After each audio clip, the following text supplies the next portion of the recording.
Jeffrey एप्स्टीनच्या आणि त्याच्या मित्रांच्या कहाणीचे काही ठिपके या व्हिडिओमध्ये मांडतो.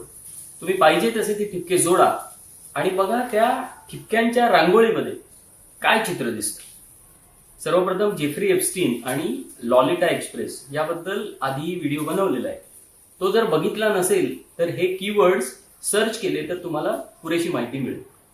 थोडक्यात सांगायचं तर जेफ्री एप्स्टीन हा मोसादचा एजंट, जो अमेरिकेतील बिलियनियर सोशलिस्टचा चेहरा घेऊन अमेरिकेत राहत होता. त्याचं काम ब्लॅकमेलिंग, दलाली वगैरे, आणि त्यासाठी लहान अल्पवयीन मुलं मुली यांचं ट्रॅफिकिंग आणि लैंगिक शोषण सुद्धा तो करायचा.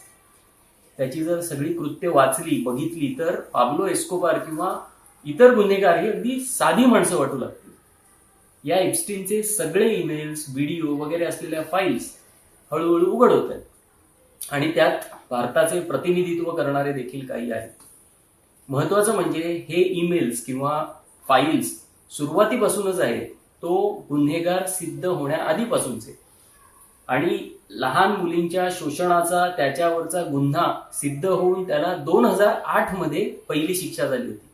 त्यामुळे 2019च्या शिक्षेआधी सुद्धा त्याचं हे कर्तृत्व त्याच्या सगळ्या दोस्तांना माहिती होतं असं स्पष्ट म्हणता येतं. तर पहिला टिपका म्हणजे एप्स्टीनच्या ईमेलमध्ये हरदीप पुरीचं नाव येऊन गेलं जेव्हा ते अमेरिकेत कार्यरत होते.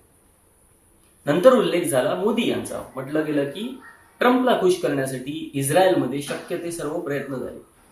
एप्स्टीनच्या सल्ल्याने ही danced and sang in Israel असं म्हटलंय.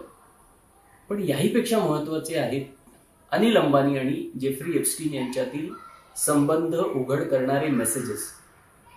एकमेकांसोबत झालेल्या संवादात म्हटलंय की भारतातील लीडरशिप ट्रम्प सोबत संबंध प्रस्थापित करू पाहते.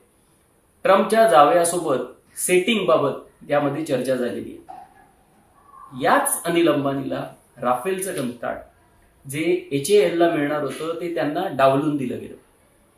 आणि जेव्हा कोणताही अनुभव नसल्याची चर्चा झाली तेव्हा इस्रायल सोबत या क्षेत्रात संबंध असल्याचा दावा केला गेला. Jeffrey Epstein, Trump, Hardeep, Anil Ambani, Modi, Israel, ट्रम्पचा जावई, राफेल, भारतातील लीडरशिप हे आहेत ठिपके. या ठिपक्यांमधून बनवा रांगोळी आणि सांगा काय चित्र दिसतं.